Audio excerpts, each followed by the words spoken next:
La distribución del ingreso. La distribución del ingreso es la forma en que se reparte el ingreso entre los individuos. Para ello vamos a utilizar la curva de Lorenz, que nos va a mostrar cuál es la relación que existe entre los grupos poblacionales y sus respectivas participaciones en el ingreso nacional para un periodo determinado de tiempo. En esta imagen vemos a la curva de Lorenz, es aquella de color rojo, que nos va a mostrar cuál es la verdadera distribución del ingreso que existe, y la otra línea de color verde es la línea de perfecta igualdad.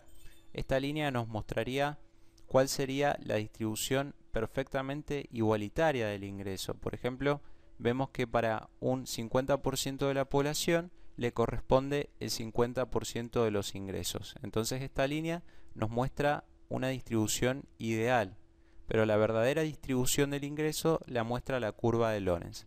Entonces podemos ver que si mayor es la brecha que existe entre la curva de Lorenz y la línea de perfecta igualdad, es más injusta la distribución. En cambio, mientras menos sea la brecha que separa a la línea de perfecta igualdad de la curva de Lorenz, decimos que la distribución del ingreso es más justa. Los instrumentos de política distributiva son aquellos de los que se vale el gobierno para alterar la distribución del ingreso, ya sea que lo haga bien o lo haga mal, pero va a terminar alterando la distribución del ingreso.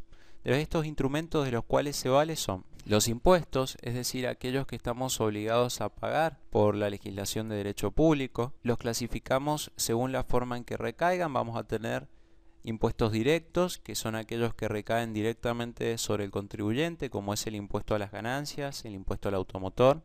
O podemos tener impuestos indirectos, es decir, aquellos que recaen sobre las transacciones de bienes y servicios e indirectamente sobre los individuos, como es el caso del impuesto más conocido, que es el IVA, el impuesto al valor agregado. Y podemos tener impuestos según la proporción con la que recaen sobre los ingresos. Vamos a tener impuestos regresivos cuando a mayor ingreso menor es el porcentaje tributado, o van a ser progresivos cuando a mayor ingreso es mayor el porcentaje tributado, y decimos que son proporcionales cuando el porcentaje tributado es constante sin importar cuánto sea el ingreso. Las transferencias son pagos que hace el gobierno a los individuos para garantizarle un ingreso mínimo, como son por ejemplo las jubilaciones, las pensiones, los seguros de desempleo, las asignaciones familiares. Y el otro instrumento del que se vale es la regulación al sistema de precios. En este sentido, el gobierno interviene colocando precios máximos o precios mínimos, es decir, un precio máximo está por debajo del precio de equilibrio y significa que el productor no puede vender un producto a un precio mayor a este, y por el contrario un precio mínimo significa que el productor no puede vender a un precio menor a este, y es un precio que se encuentra por encima del precio de equilibrio. Por último vamos a hablar del ciclo económico. Habíamos dicho que el Producto Bruto Interno era el valor de todos los bienes y servicios finales producidos en una economía con factores de producción nacional o extranjero, pero dentro de las fronteras de un país. Y este Producto Bruto Interno, en el largo plazo, sus cambios son conocidos como crecimiento y tiene que ver con aquello que analizamos en la frontera de posibilidades de producción. Pero en el corto plazo, este Producto Bruto Interno decimos que fluctúa.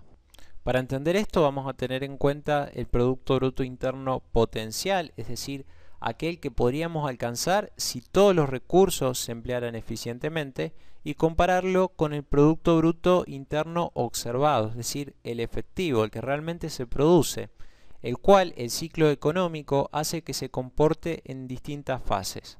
Una es la fase de expansión económica, es cuando la producción efectiva se recupera o aumenta. En esto vamos a ver que aumenta el empleo y por lo tanto la gente tiene más ingreso, por lo cual va a aumentar el consumo, va a aumentar el ahorro, la inversión, la recaudación de impuestos.